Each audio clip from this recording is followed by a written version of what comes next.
said, but I have a feeling that there is something. He said, please don't ask me. It's amazing though how you see certain things. I mean, since childhood and stuff like, and then you learn Islam, and you see how people must really study and you know what I mean. Even like the cartoon concept, when I'm about to do something, you see the little angel on one side, say, "Oh no, don't do it, don't do it." Then you see the guy, the horns and everything. No, go ahead, feel her butt. You know what I'm saying? No, I'm serious. But I'm saying though, but then you learn as a Muslim, it might not be 100%, but you know you have one on the right, one on the left. This is what I'm saying. Eating the apples from that tree until he's too fat, and the guy is like slapping him on the face. All kind of things, you know. These people probably inspired by the shit. He talked by the UFOs, that trick of the UFOs, and said, no, don't do it like they raised that. It's a little bit short. He said, many people think of the so-called other creatures, and most of it are done by Jinn. Yeah, that's what I figured. The UFOs and those vast, you know, lights and shapes, and people witnessed and saw something in their fields. He said that most of it are done by special types of jinnis and devils to scare people. But he didn't deny the possibility of having other creations on other planets.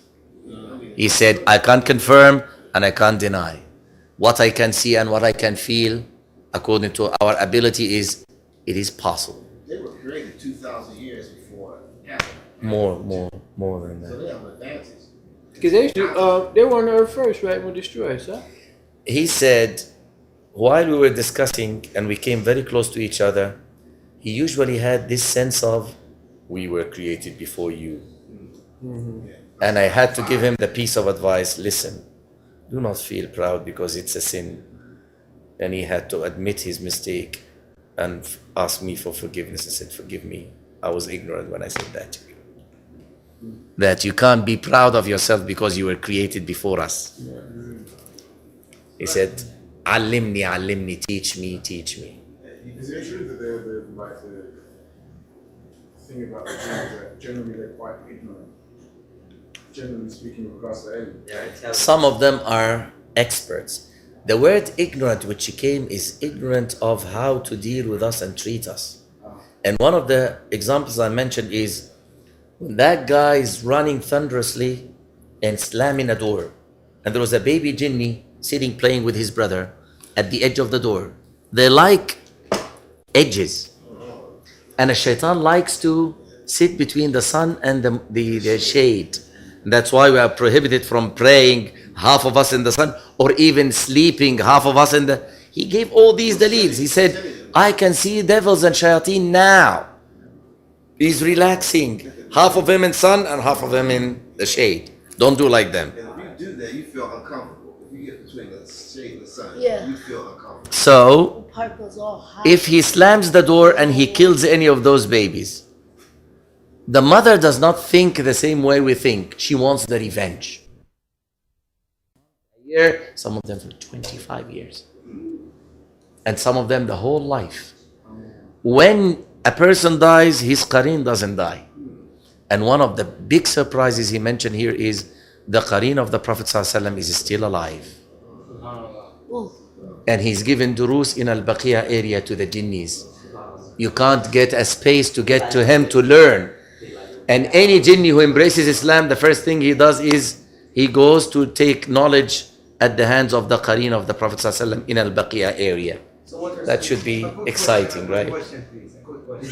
You understand the Quran, for example, other jinni that lives in other countries, America, Asia. You understand the Quran? They have no problem. Same way. Think of the humans, you think of the jinn. Exactly.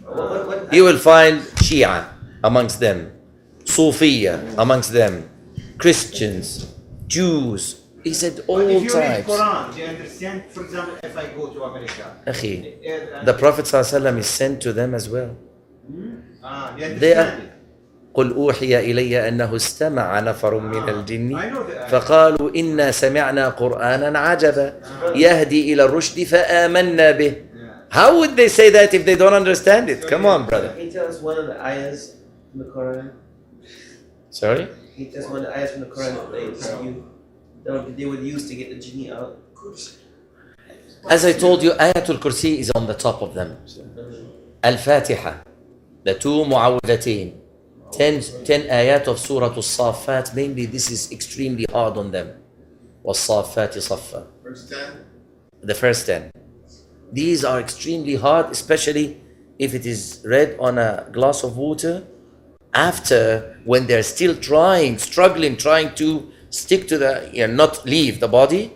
If it is read as a final step on the glass of water and then thrown on him or even given to the sick person to drink, it can destroy that jinni inside into pieces.